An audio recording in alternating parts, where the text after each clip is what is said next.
미국 미주 한인 유권자연대 김동석 대표가 전화로 연결이 되어 있습니다. 김동석 대표님 안녕하세요. 네, 안녕하세요. 네. 예, 지금 미국 상황이 어떤 건지 국내에서는 굉장히 관심을 갖고 있습니다. 분위기가 어떤 건가요? 그렇죠. 뭐 제일 그 키 국가니까요. 예, 예. 네, 지금 회담에 저는 그때도 이 인터뷰했던 기억이 나는데 싱가포르 회담 때요. 예. 그때 하고 지금하고 좀 비교를 하려고는 하루 종일 여긴 저녁 6시 반입니다. 하루 예. 종일 그 미국의 주요 매체들 리뷰를 해봤는데요. 첫째 결론적으로다가 그때하고 많이 다르다. 트럼프 대통령이 하는 모든 일, 특히 이 대북 관련한 일을 그냥 일방적으로 그 의미 없다, 부정적으로만 보도했던 위험하다, 도박성이 있다 네. 했던 매체들 가장 대표적인 게 이제 워싱턴 포스트, 뉴욕 타임즈, CNN 뭐 이런 기존의 주요 매체였습니다. 예, 예. 그런데요, 그런데 뉴욕 타임즈에서 물론 태영호 공사 인터뷰를 하단에 실었습니다. 이 오프라인 신문에요. 근데 예. 가장 크게 보도한 거는 이번에 북한이 내놓을 수 있는 게 이제 영변 핵시설에서 나오는 그 핵 원료를 생산을 중단할 수 있는 카드가 있다라는 거를 하면서 그렇게 되면 미국이 받을 수 있는 거다. 그렇게 되면 남한과 북한이 경제 협력할 수 있는 거예요. 경협할 수 있는 거를 하게끔 하도록 하는 게 이번 2차 회담의 성과일 가능성이 있다. 이런 기사가 나서 이 뉴욕타임즈가 얘기할 수 있는 게 아닌데 이런 생각이 들었고요. 뉴욕타임즈가 이럴 리가 없는데라고 할 정도의 긍정적인, 그 정도는 그렇죠. 굉장히 긍정적인 기사다. 그러니까 1차 회담 때하고 많이 달라진 거. 그다음에 워싱턴 포스트지는 뭐 워싱턴에 있잖아요. 예. 근데 워싱턴 포스트지는 오히려 트럼프 대통령의 이런 방식이 전통적인 그 전문가들 외교 관례로 오던 방식보다 훨씬 잘 먹히는 전략일 수 있다. 이렇게 보도를 하고요. 예. 그다음에 뉴욕타임즈에서는 그 1995년도인가 베트남에서 이번에 하는 거는 베트남이 미국과 가까워지고서 이렇게 경제 협력해가지고서 이렇게 오늘날 된 것처럼 북한도 그럴 가능성이 있는 거 아니냐라는 그런 보도를 하면서 이렇게 하기 때문에 월남이 미국과 관계 개선 때문에 미국과 가까워졌던 것처럼 북한도 미국과 관계 개선이 되면은 중국에서의 중국의 역할이 좀 바뀌는 거 아니겠는가? 뭐 이런 전망 나오는 기사를 보면은 굉장히 첫 번째하고 많이 달라졌다. 이 안에 트럼프의 대북 정책을 비판 일변도로 하던 미국의 주요 매체들이 방송 포함해서요. 매체들이 안에 이미 트럼프 정책 안에 가서 그 묻고 따지는 걸로 좀 변한 거 아닌가. 이게 이제 어제 오늘 미국 간 정상회담에 2차 회담에 가던 분위기다 이렇게 보여집니다. 그 언론만 그렇게 목소리가 변한 거예요? 아니면 정가도 그렇습니까? 정치권은 어떤가요? 정치권에서도 트럼프의 이 정책 싫어하는 사람 많잖아요, 미국에. 그렇죠. 아직까지는 북에 대한 불신이라는 거는 뭐 오랫동안 한 10여 년 있었 동안 일방적으로 되어졌기 때문에 어려운데 오늘 사실 오늘 그 트럼프, 김정은 두 지도자가 두 번째 만나는 날에 요행이 아주 핵심인 그 부서인 하원 외교위원회의 그 아태소 위원회 브렛 셔먼이라는 위원장이 주도하는 청문회가 열렸어요. 그거에 대한 이제 기사가 지금 막 나오는데 그 브렛 셔먼이라는 LA 한인타운 지역구인 의원이 주도를 하면서 했는데 역시 뭐 인권 문제 많이 나오고요. 지난번에 방금 정동영 의원 나오셨던 것과 마찬가지로 워싱턴에 오셨을 때 의원들 만났을 때 마침 일본의 무슨 작업 같다라고 하는 것처럼 일본 얘기 많이 나왔죠.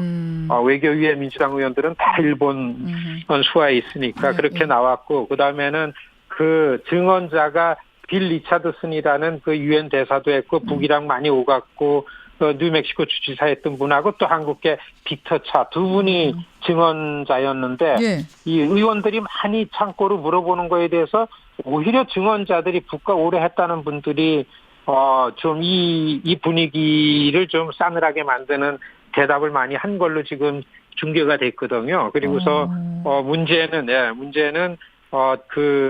일본 위원장이 일본과 관계를 가져야만 미국 이익에 맞게 갈 수 있는 거다라는 이런 그 결론도 도출하고 그래가지고 이 정치권은 여전히 좀 싸늘하다 이렇게 보여지고요. 정치권은 또 상원의 하나의 의미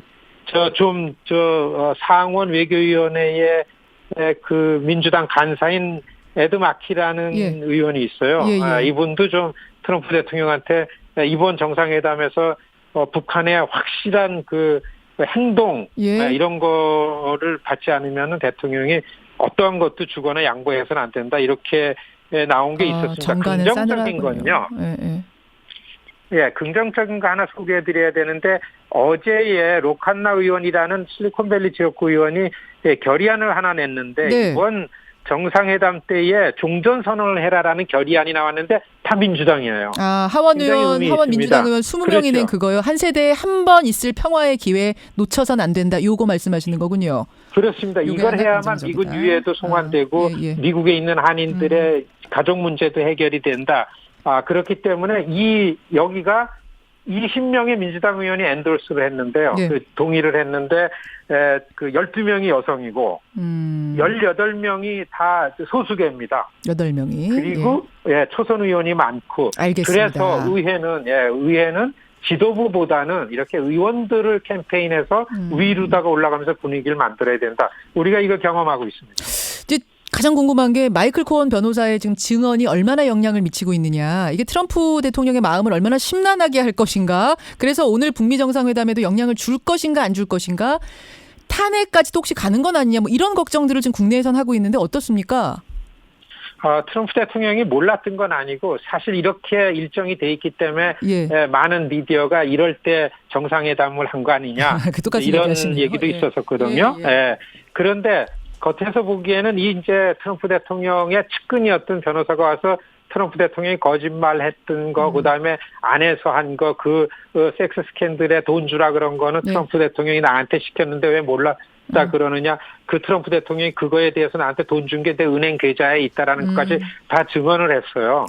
그런데 사실 이 증언을 행정개혁위원이라든지 이 정보위원회 하는 데에 절반이 이제 트럼프 사람들도 사실 있습니다.